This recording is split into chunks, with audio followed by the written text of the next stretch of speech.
یہ شہر یروشلم کا کوئی ویران اور خاموش علاقہ تھا جہاں ہزاروں مردوں کی ہڈیاں دو پہاڑوں کے درمیان بکھری ہوئی تھیں۔ ایک بزرگ پہاڑ کی ایک اونچی چوٹی پر کھڑے تھے اور اللہ کی بارگاہ میں ہاتھ اٹھائے دعا میں مصروف تھے۔ ہر مخلوق اس منظر کو حیرت زدہ ہو کر دیکھ رہی تھی کہ اچانک ہواؤں میں خنقیب بڑھنے لگی اور میدان میں بکھری ہڈیاں حرکت میں آ گئیں اور بوسیدہ ہڈیوں میں گویا جان آ گئی اور وہ آپس میں جڑنے لگیں۔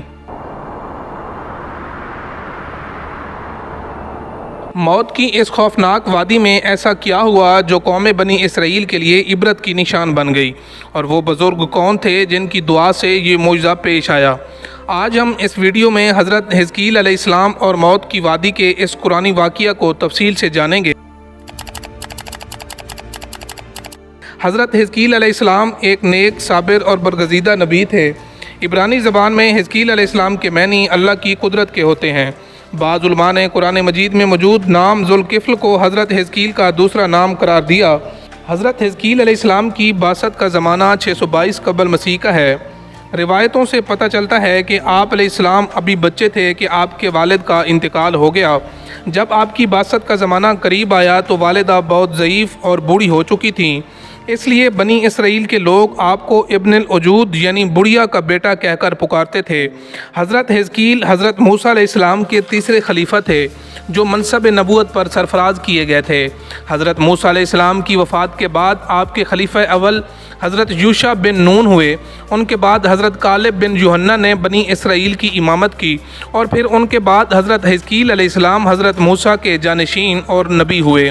دراصل حضرت موسیٰ علیہ السلام سے حضرت عیسیٰ علیہ السلام تک کے اس طویل عرصے میں اللہ نے بنی اسرائیل میں بہت سارے پیغمبروں کو مبعوث فرمایا جن کی درست تعداد کا علم صرف اللہ عز و جل کو ہے۔ ان میں سے چند پیغمبروں کا تذکرہ قرآن مجید میں ہے، بعض کا تفصیل سے تو کچھ کا مختصر ذکر ہوا ہے، لہٰذا حضرت یوشع اور حضرت حزقیل علیہ السلام کا نام قرآن مجید میں موجود نہیں ہے۔ البتہ بعض واقعات کے ضمن میں ان نبیوں کا ذکر احادیث اور اقوال میں ملتے ہیں۔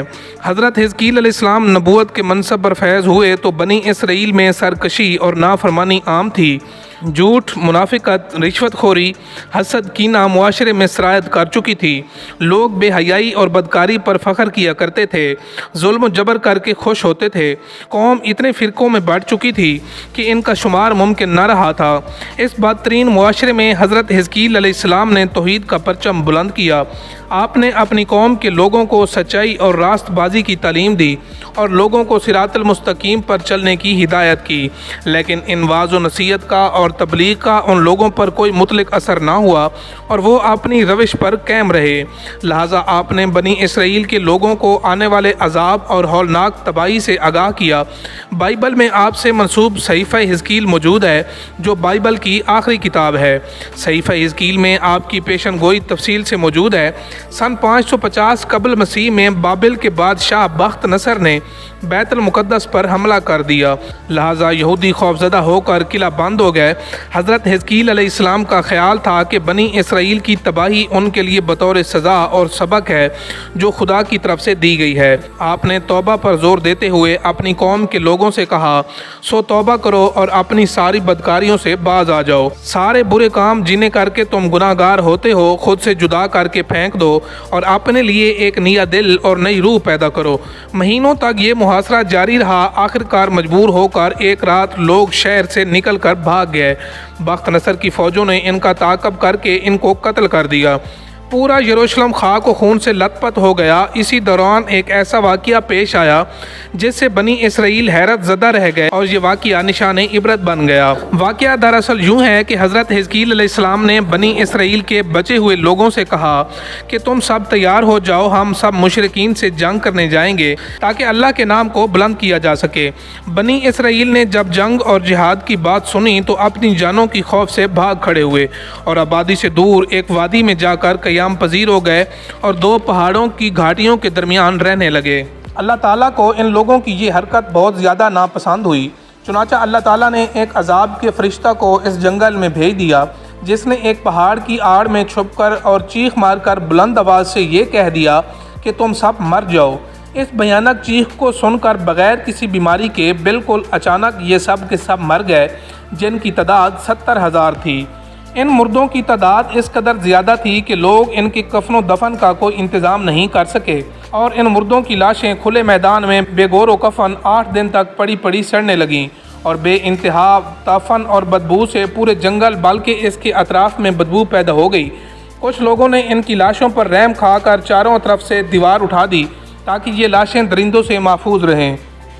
کچھ دنوں کے بعد حضرت حزقیل علیہ السلام کا اس جنگل میں ان لاشوں کے پاس سے گزر ہوا تو اپنی قوم کے 70,000 انسانوں کی اس موت ناگہانی اور بے گور و کفن لاشوں کی فراوانی دیکھ کر رنج و غم سے ان کا دل بھر گیا۔ آپ دیدہ ہو گئے اور باری تعالیٰ کے دربار میں دکھ بھرے دل سے گڑ گڑا کر دعا مانگنے لگے کہ یا اللہ، یہ میری قوم کے افراد تھے جو اپنی نادانی سے یہ غلطی کر بیٹھے کہ موت کے ڈر سے شہر کو چھوڑ کر جنگل میں آ گئے۔ یہ سب میرے شہر کے باشندے ہیں، ان لوگوں سے مجھے انس تھا اور یہ لوگ میرے دکھ سکھ کے شریک تھے۔ افسوس کہ میری قوم ہلاک ہو گئی اور میں بالکل اکیلا رہ گیا۔ اے میرے رب، یہ وہ قوم تھی جو تیری حمد کرتی تھی اور تیری توحید کا اعلان کرتی تھی اور تیری کبریائی کا خطبہ پڑھتی تھی۔ آپ بڑے سوزے دل کے ساتھ دعا میں مشغول تھے کہ اچانک آپ پر یہ وحی اتر پڑی کہ اے حزقیل علیہ السلام، آپ ان بکھری ہوئی ہڈیوں سے فرما دیجئے کہ اے ہڈیوں، بے شک اللہ تعالیٰ تم کو حکم فرماتا ہے کہ تم اکٹھا ہو جاؤ۔ یہ سن کر بکھری ہوئی ہڈیوں میں حرکت پیدا ہوئی اور ہر آدمی کی ہڈیاں جمع ہو کر ہڈیوں کے ڈھانچے بن گئے۔ پھر یہ وحی آئی کہ اے حزقیل علیہ السلام، آپ فرما دیجئے کہ اے ہڈیوں، تم کو اللہ کا یہ حکم ہے کہ تم گوشت پہن لو۔ یہ کلام سنتے ہی فوراً ہڈیوں کے ڈھانچوں پر گوشت پوست چڑھ گئے۔ پھر تیسری بار یہ وحی نازل ہوئی، اے حزقیل، اب یہ کہہ دو کہ اے مردو، خدا کے حکم سے تم سب اٹھ کر کھڑے ہو جاؤ۔ چنانچہ آپ نے یہ فرما دیا تو آپ کی زبان سے یہ جملہ نکلتے ہی 70,000 لاشیں ایک دم سے کھڑی ہو گئیں۔ پھر یہ سب لوگ جنگل سے روانہ ہو کر اپنے شہر میں آ کر دوبارہ آباد ہو گئے اور اپنی عمروں کی مدت بھر زندہ رہے۔ لیکن ان لوگوں پر اس موت کا اتنا نشان باقی رہ گیا کہ ان کی اولاد کے جسموں سے سڑی ہوئی لاش کی بدبو برابر آتی رہی، اور یہ لوگ جو کپڑا بھی پہنتے تھے وہ کفن کی صورت میں ہو جاتا تھا، اور قبر میں جس طرح کفن میلا ہو جاتا تھا ایسا ہی میلا پن ان کے کپڑوں پر نمودار ہو جاتا تھا۔